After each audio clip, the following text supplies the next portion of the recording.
story time. Makar Sankranti, which comes on January 14th every year, is awaited by one and all, especially for those til laddus and the kite flying.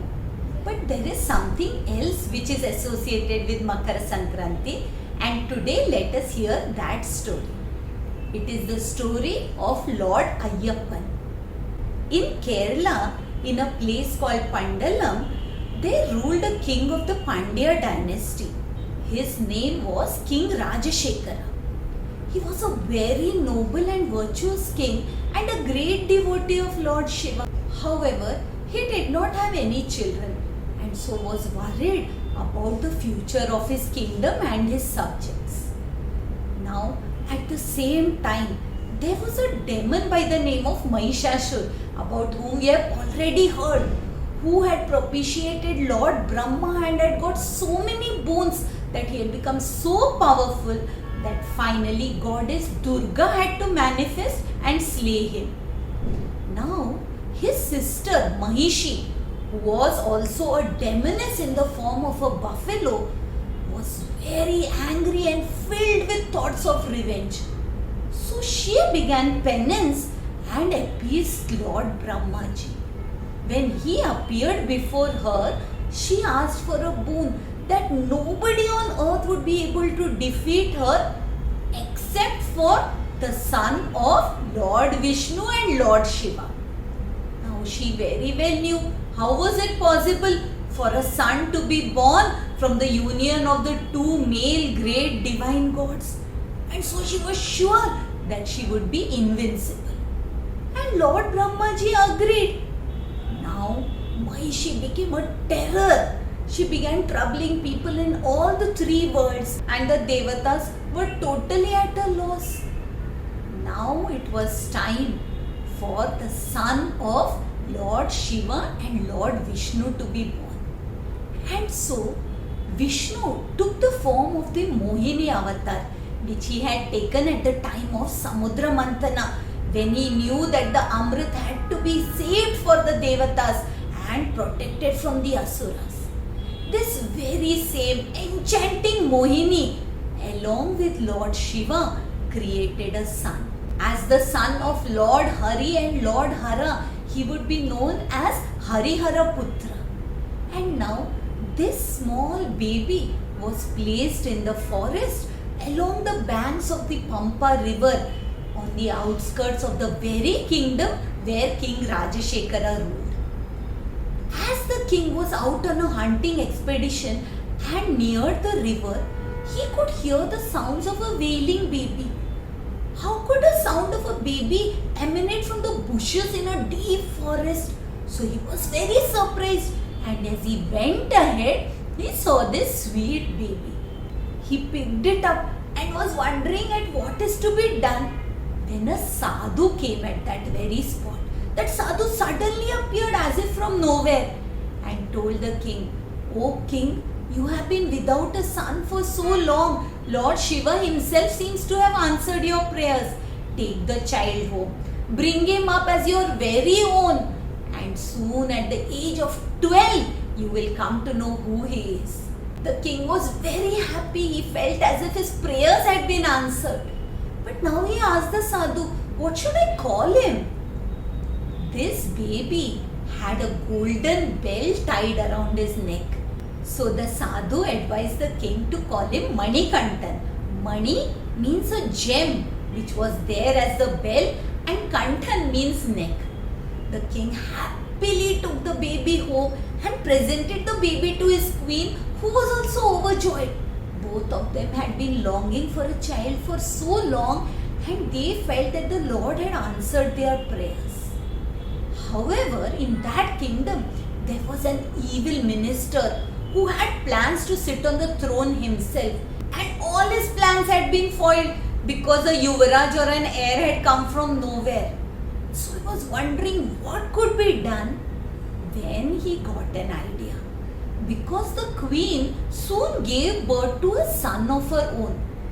This son's name was Rajarajan, and the minister began to sow the seeds of jealousy in the queen's mind.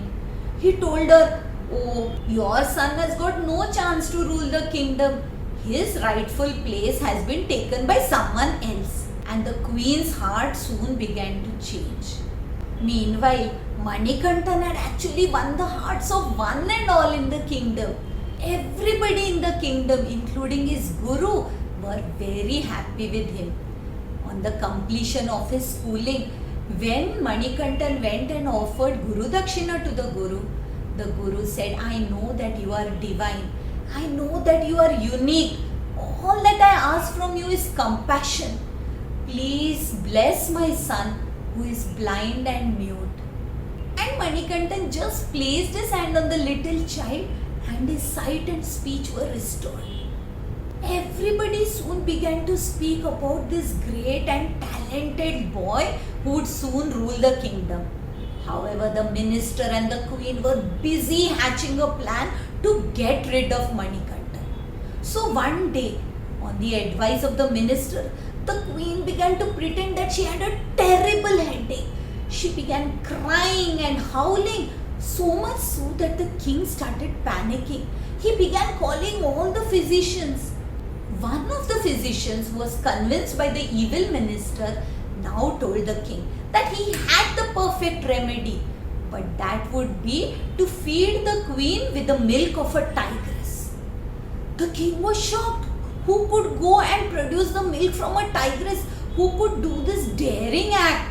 And so he immediately sent his entire army with lots of brave soldiers. They went deep into the forest but came back empty-handed.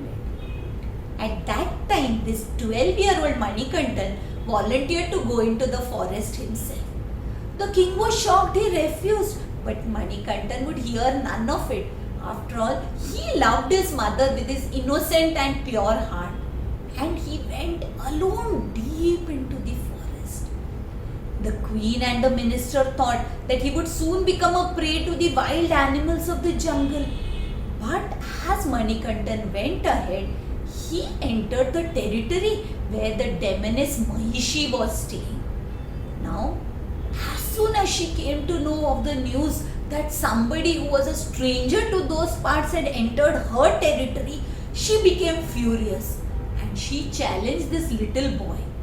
Manikantan, the divine lord that he was, could easily defeat Mahishi, and standing on her chest performed a great and violent dance which was witnessed by none other than Lord Shiva and Lord Vishnu.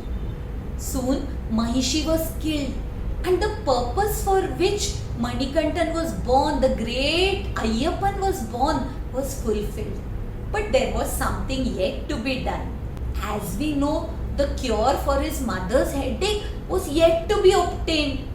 At that very moment, the happy residents of Devaloka, King Indra as well as all the other devatas came there because they were full of gratitude as Manikantan, Harihara Putra, had saved them from this demoness Mahishi.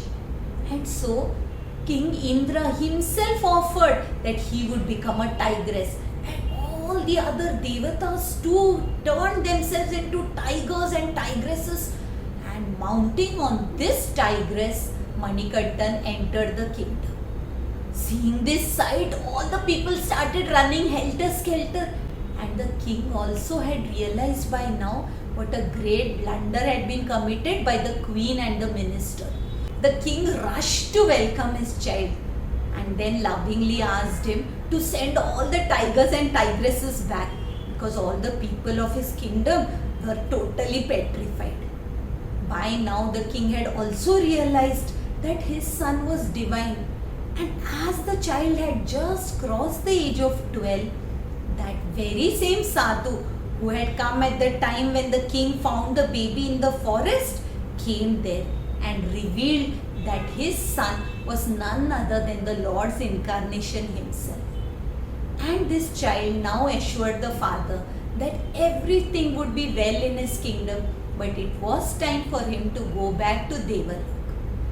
The king wanted something to remind him of his dear son, so begged the child to give an indication where a temple could be built in memory of him. And that is when This boy Manikandan picked up his bow and arrow and shot the arrow so that it landed up on the tip of the Shabari hill. That would be the point where the king could build a temple. The king was very happy because now he had a purpose in life. He would build this grand temple which would have 18 steps. The idol of the temple was installed by none other than the great Parashuram himself, who sculpted the idol.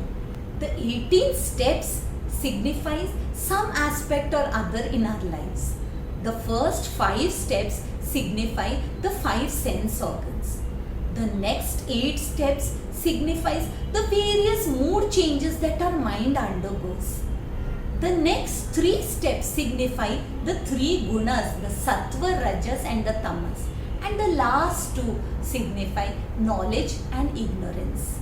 The final goal is of course knowledge, and this is what Lord Ayyappan, the idol in the temple at Shabarimalai, signifies. On the 14th of January every year, it is said in the dark of the night, in the dense jungles and hills of Shabarimalai, a light appears which is known as the Makara Jyoti. And it is said that the Lord himself comes there to give darshan to his devotees. For 41 days preceding this Makara Sankranti, people undertake great austerities. They remember that to build a relationship with the Lord, one has to give up the relationship with all the objects and beings in this world. And for 41 days they do exactly this. And then wearing black clothes, people with great devotion carrying Naivedya on their heads in cloth bundles walk up the 18 steps singing Swamiye Sharanam Ayyappa and finally complete this holy pilgrimage. Every year, lakhs of pilgrims visit this holy spot, and in addition to the darshan of the Lord, they also get the divine prasadam, the aravana, the tasty payasam along with the appam. This prasadam is the culmination of a great and long spiritual journey, and it is a reminder to us of all the good things that will be showered upon us if we undertake this journey in our lives. May Lord Ayyappan's blessings be ever upon all of us. I hope you liked today's story, and if you did, do subscribe to the channel and share this story with your family and friends. And I will be back with another story next Thursday. Until we meet again, Hari Om.